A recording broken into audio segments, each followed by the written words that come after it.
छी ई कहे देवरा गईले हरियाणा हो डर के करा रात सिनेमा देख के अइबै हम त चुगली घर में लगाइब हो सब देवरा के पतेब। तहाँ चुगली लगा कर की करबे हम सिनेमा देख के जेबे करबे। बहुत तरह से झूमर गीत लगायल छै सब जरूर सुनबे। सब गोटन के प्रणाम करे छी। नमस्ते प्रणाम। नमस्ते प्रणाम। और हम दोनों देवरानी जेठानी केते खुश छी से अहाँ सबके की बताओ। बहुत खुश छी बहुत खुश। जब अहाँ सबके एते प्यार आशीर्वाद जब मिलले तो खुशी तो हेबे करते। अहिना अहाँ सब हमेशा सपोर्ट करते रहो प्यार आशीर्वाद देते रहो कि 1 साल में चैनल मोनिटाइज कर यूट्यूब से परमानेंट लाइव का हम सब दिखा दिली कि ताना मारे वाला सबके। तो अहाँ सबके जब प्यार आशीर्वाद है तो ताना मारे वाला की कौन बात है। कुछ भी बात ताना मारे वाला मारते रहते हम अहाँ सब काम करते रहो। तो बहुत बहुत दिल से धन्यवाद अहाँ सब जते सपोर्ट हमरा सबके अहाँ कैली। आ जब हम सब खुशी हम अहीं सबके प्यार आशीर्वाद सब पहले अहाँ सब इतना प्यार सपोर्ट देते रहबे इतना प्यार वर्षा देते रहबे हमरा सब पर।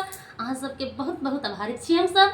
एकदम बहुत प्यारा से झूमर गीत सुनावा जा रहा छी। देखियो कि मोटर के चाबी बलम खोजाई है तो की होई है आ ओकरा कनिया के केकरा साथे दिल लागल है अहाँ से जरूर सुनू और कमेंट करके जरूर बताएं।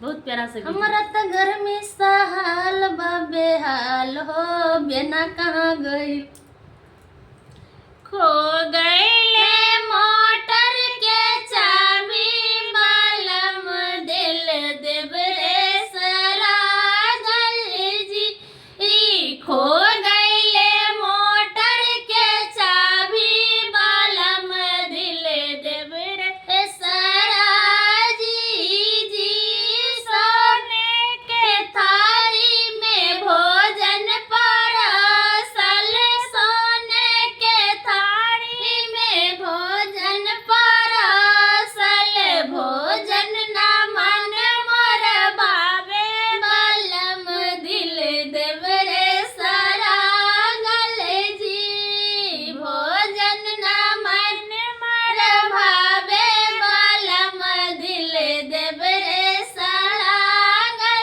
जी खो गईले मोटर के चाबी बलम दिल देव रे सरा जी खो गईले मोटर के चाबी बलम दिल देव रे सरा जी सोने सुराही गंगा जल पानी सोने सुराही गंगा जल पानी पानी ना मन मर भावे बलम दिल देव रे सरा जी पानी ना मन मर भावे बलम दिल देव रे सरा जी खो गईले मोटर के चाबी बलम दिल